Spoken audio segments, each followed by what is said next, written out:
memang heboh ini soal peretasan sejumlah jurnalis dan sekarang jumlahnya bertambah. Tapi yang menarik tentu saja apa yang disampaikan oleh Usman Hamid ya dari Amnesty International, yang dia dengan tegas langsung meminta Polri untuk menertibkan anggotanya, ya, menindak anggotanya yang melakukan peretasan. Jadi artinya ini Amnesty International sudah punya data berarti ya bahwa yang melakukan peretasan itu adalah anggota Polri. Dan saya kira ini kan sangat berbahaya ya kalau kemudian ada masyarakat yang kritis terhadap lembaga kepolisian, kemudian ada jurnalis yang kritis dan kemudian dibalas dengan peretasan. Padahal kita ingat Pak Listio Sigit pada waktu itu, siapa yang kritiknya paling keras terhadap polisi itu akan jadi teman saya. Pada waktu itu kan begitu Pak Listio Sigit menjanjikan, tapi realisnya terjadi sebaliknya. Ada yang kita lagi tunggu sebetulnya.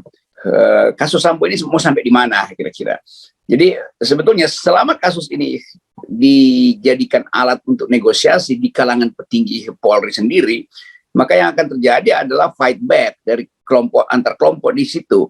Jadi sangat mungkin ini bukan kebijakan kepolisian, tapi efeknya akhirnya membuat kita melihat bahwa Pak Sigit akhirnya nggak mampu untuk mengasuh kasus ini. Sebetulnya mengasuh kasus ini supaya nggak pergi kemana-mana kan.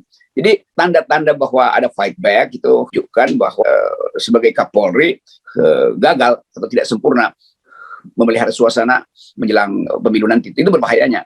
Jadi seharusnya Sambo selesai gitu tuh. Lalu kemudian masuk pada soal-soal yang sangat politis, karena soal jaringan Sambo yang dianggap juga terkait dengan kepentingan pemenangan pemilu satu pihak di 2019 itu macam-macam.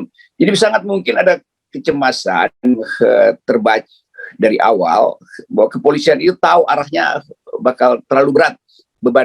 Saya sebetulnya beban politik dari kasus Sambo ini terlalu berat. Karena itu mereka yang potensial untuk memperdalam kasus ini itu kemudian mulai diretas, kan jalan pikirannya begitu kan. Jadi jangan sampai bagian yang merupakan kebebasan pers itu dikait-kaitan dengan kasus ini. Justru pers membantu. Nah siap orang yang pintar, berani, dan tentu kupingnya juga ada di mana-mana, selain matanya ada di mana-mana.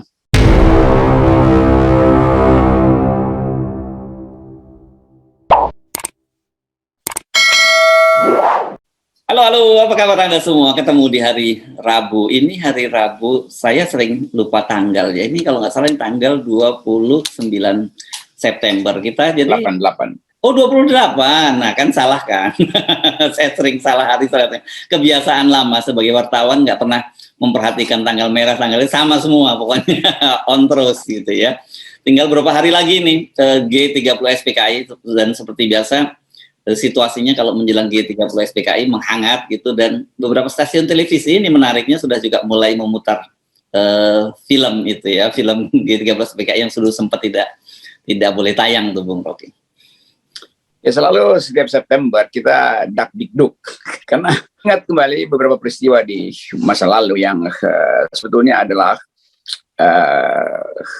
ideologi perang dingin waktu itu, kemudian masuk ke Indonesia lalu berubah jadi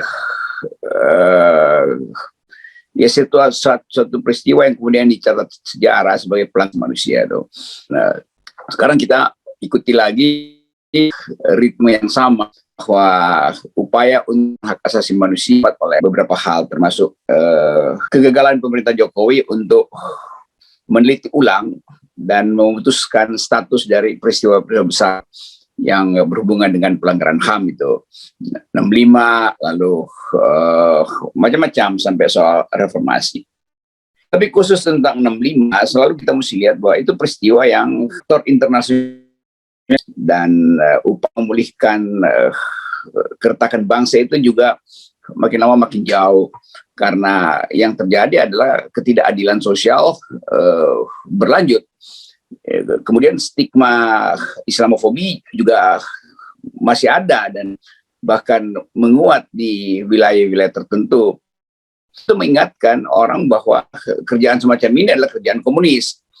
Mungkin sekali perlu penelitian tentang kaitan itu, yaitu Islamofobi. Tetapi paling tidak pemerintah tidak mampu untuk menghentikan gejala perpecahan bangsa ini berbasis pada agama. Itu dasarnya tuh, dan itu yang kita mau ingatkan bahwa bangsa ini sebetulnya bisa kembali kalau pemimpinnya punya konsep punya konsep yang mendasar, yang juga orang tuntut otentik dari beliau, tuh, dari presiden terutama, tuh. Bukan konsep-konsep yang disodorkan oleh pembantu-pembantu dia, baik yang punya kepentingan oligarkis atau yang punya kepentingan mendekat pada kekuasaan. Jadi masalah bangsa ini pada akhirnya tergantung kecepatan dan kemampuan Pak Jokowi untuk bukan mengendalikan keadaan sebetulnya, tapi memberi harapan akan terjadi kembali Indonesia yang berpikir, akan ada kembali Indonesia yang adil, akan ada kembali Indonesia yang berbasis hukum.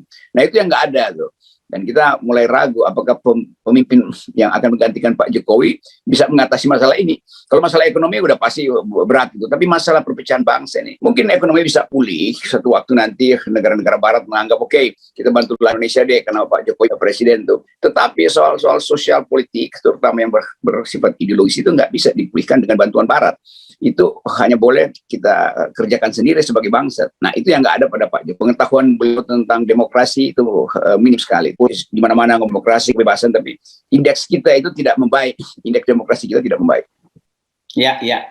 Nah, dan di tengah situasi itu orang sekarang dihebohkan dengan peretasan dari sejumlah jurnalis ya, peretasan jurnalis narasi terutama ini kan karena belakangan ini kan Najwa Shihab itu sangat mengkritisi soal polisi gitu ya. Dan dia sebenarnya melakukan edukasi bahwa dia publik harusnya tahu hak-haknya kita berhubungan dengan polisi juga terkaitan dengan kasus Sambo dan kemudian mereka diretas dan orang juga kemudian kait-kaitkan kemarin ada fenomena Bjorka.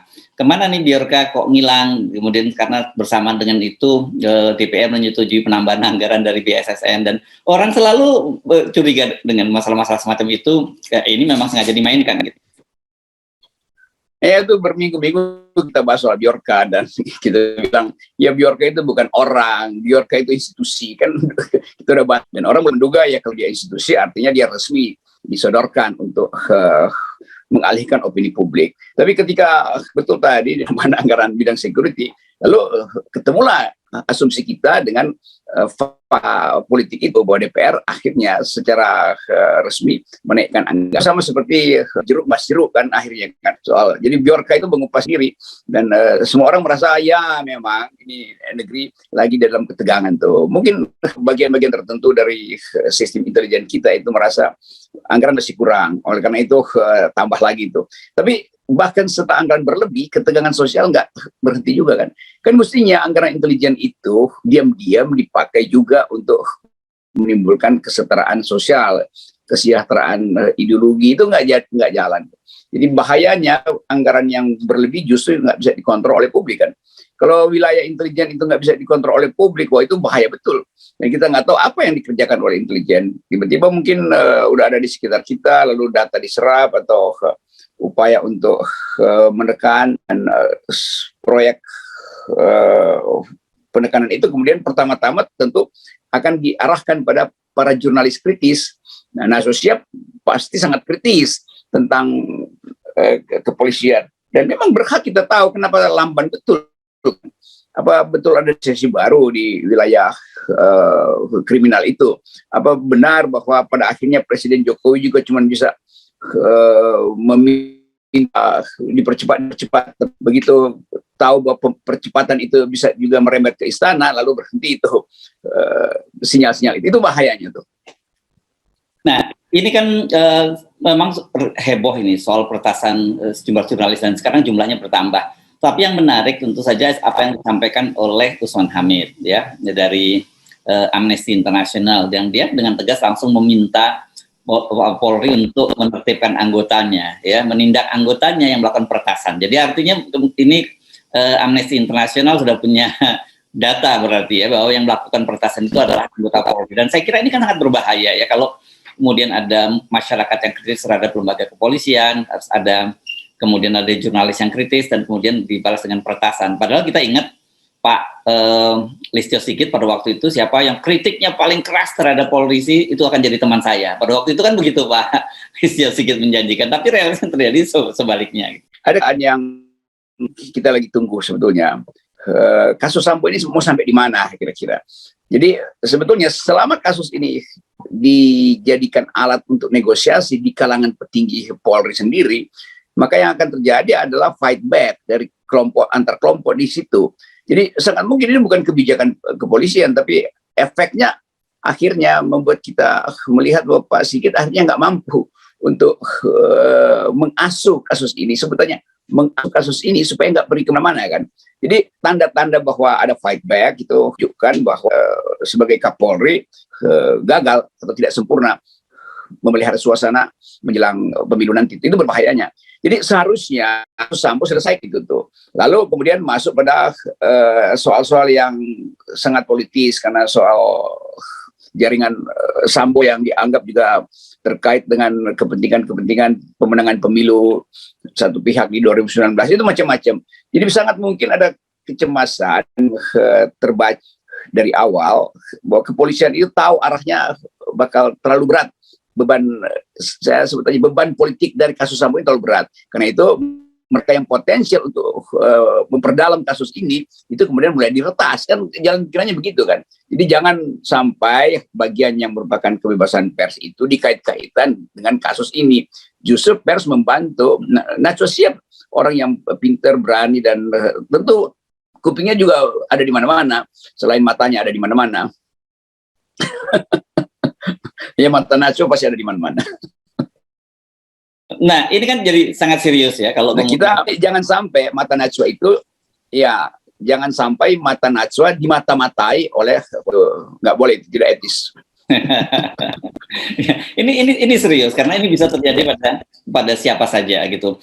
Masih untung ini cuma peretasan gitu. Kalau dulu kan biasanya diikuti dengan kelompok-kelompok yang sekarang kita cukup berlega hati lah. Ada kelompok-kelompok yang biasanya tugasnya tukang melaporkan dan kemudian dia ditangkap oleh polisi. Dan tapi sejak Pak Listio Sigit kan kasus-kasus semacam ini sudah mulai berkurang gitu ya, Bung Rocky. Tapi ini ada intensi. Ini balik lagi yang ada sebut tadi fight back gitu. Kita misalnya kasus Sambo, benar kita sampai sekarang mesti mengamati dengan waspada, bukan curiga lah katakanlah gitu. Misalnya sidang kode etik terhadap Brigjen Hendra Kurniawan sampai sekarang ditunda-tunda terus karena katanya saksi kuncinya sakit. Nah, kita kemudian jangan tanya, kita juga kemudian tanya apakah benar ini ada kaitan sakit atau bagian dari upaya untuk tawar-menawar yang masih belum deal sehingga sidangnya ditunda. Jadi ini membuktikan tersendat-sendatnya kasus ini bahwa Pak Sambo itu akarnya kuat sekali tuh. Ini masalahnya. Jadi daun-daunnya udah dipangkas tapi akarnya masih memproduksi klorofil saat hijau daun, dan mulai terlihat bahwa melemah sebetulnya Pak Kapolri itu dari segi waktu udah habis, sudah inflasi, emosi publik udah isi dan belum ada kebentuk. Nah, sekali keadaan ini yang kita inginkan diterangkan sebetulnya oleh Pak Mahfud, karena Pak Mahfud yang dari awal mendorong-dorong ini kan, mestinya Pak Mahfud datang juga dong ke depan pers, kasih tahu ini ternyata ada hambatan-hambatan internal segala macam, kan Pak Mahfud jago dalam memberi sinyal kan. Jadi paling nggak Pak Mahfud kasih sinyal lah, kasih kisi-kisi kenapa sih ini macet itu, supaya orang tahu bahwa dia macetnya karena variabel politik atau karena variabel pembuktian atau karena menyusun dakwaan yang agak rumit. Kan itu nggak mungkin. Kalau soal dakwaan kan gelar perkara udah segala macam, instruksi, potensi dari kasus ini untuk melebar udah dikendalikan. Lalu apalagi kenapa nggak dialihkan aja ke kejaksaan kan itu. Jadi satu-satu penjelasan adalah ada akar politik yang kuat di belakang, di bawah kasus Sambo. Kalau akar kan di dalam tanah, bukan di belakang tanah. Ya kalau ya kasus, ya memang betul yang Anda sebut tadi soal kejaksaan kan dikembalikan lagi waktu itu ya. Tadi kalau Hendra Kurniawan tadi berkaitan dengan sidang kode etik.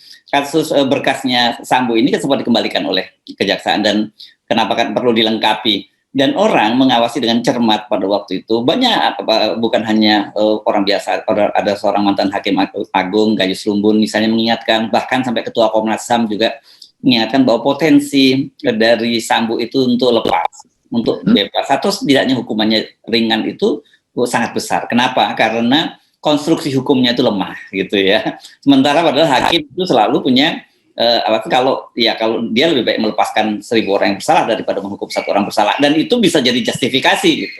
Ini kasus yang sering jadi kausus celebre, kasus yang diselebrasikan. Karena dalil kita dari awal, Pak Sambo ini bukan sekedar seorang pejabat tinggi Polri, tapi punya kemampuan khusus yang sangat mungkin orang anggap diwariskan oleh Pak Tito. Ada aktivitas yang di luar kontrol, tetapi dimaksudkan untuk jaga bangsa ini. Begitu kan, karena itu bikin staf khusus itu, Satgasus itu, supaya dia bisa melampaui birokrasi di dalam Kapolri sendiri atau birokrasi agak. Kan kita bikin pikir gitu. Pada waktu itu kita bayangkan bahwa oke, itu kegiatan-kegiatan semacam itu ya biasalah di kepolisian. Tetapi waktu dia mulai memperlihatkan ada penimbunan uang, itu orang mulai curiga tuh bahwa kalau begitu ini sarang korupsi juga dong. Kalau begitu uang yang berlebih itu bisa dipakai untuk apa aja dong. Nah itu bahayanya kan. Nah bagian ini yang saya kira sekarang lagi dinegosiasikan diam-diam. Bagaimana kalau itu sampai harus dibawa ke pengadilan tuh. Tapi sebetulnya nggak ada soal juga. Bangsa ini kan udah matang untuk tahu bahwa polisi memang harus direformasi total. Itu udah nggak ada soal aja. Nah, yang baru para politisi di belakang itu yang pernah ada di dalam sinyal yang sama, lalu kecipratan beberapa proyek misalnya, mungkin mereka yang mulai gengsatan, lalu mulai menunda proses ini. Jadi itu yang kita sebut bahwa kasus Sambo ini akan membuka banyak gorong-gorong yang akan menghubung apa yang terjadi peristiwa itu di rumah-rumah yang lain tuh. Tentu bukan kriminal, tapi aktivitas politik.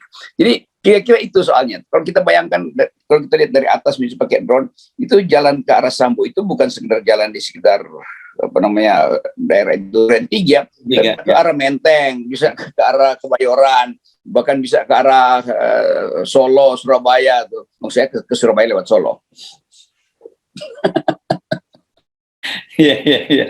Nah, ini begitulah gimmick ini yang menarik sebetulnya tuh. Ya. Kan peta-peta itu udah selesai kan, yang kemarin saling memeras. Kan ada peta-peta yang ini peta Sambo, ini lalu mungkin ini peta Barreskrim segala macam. Itu udah selesai peta-peta itu tuh. Jadi kita lihat bahwa pemanasan di atas kertas sudah selesai. Dan sekarang tinggal orang tunggu ke arah mana panah-panah yang dulu itu dibuat peta-peta itu akan ujung. Ya. Ini kan pada intinya sebenarnya seperti juga diakui oleh Kapolri sendiri juga bahwa persepsi publik itu terhadap lembaga polisian betul-betul hancur setelah kasus Ferdy Sambo gitu. Dan harusnya itu polisi itu bukannya malah kemudian seperti sekarang ketika melakukan peretasan seperti tadi pada jurnalis-jurnalis ini kan gitu. Nah kalau semacam itu kan kita melihat ya memang ini. Jadi orang tagih akhirnya. Kapolri di awal minta supaya publik lakukan ya mengawal soal ini. Nah sekarang publik ingin kawal itu melalui jurnalis. Lalu dikasih kesan bahwa jurnalis nggak boleh teruskan kasus ini melalui dengan menekan narasi itu. Jadi terlihat bahwa kok nggak ada kejujuran ya. Kalau betul-betul ikut soal pantauan ini, ya jangan sekali-sekali itu kasih sinyal bahwa sinyal tekanan pada kerja-kerja jurnalis. Kan itu soalnya begitu. Ini meretas itu kan curang tuh meretas. Dibikin aja info tandingannya kan, atau kasih keterangan. Tetap Najwa Shihab itu lakukan riset. Narasi itu kuat kemampuan akademisnya itu. Nah kalau dia diucapkan melalui Najwa Shihab itu artinya sinyal bahwa yang lain jangan ikut-ikutan Najwa Shihab ya kan, itu nggak boleh dong. Kita ada di dalam yang semua orang bisa akses, bahkan sesuatu yang disembunyikan melalui di other Bjorka. Kan itu masalahnya.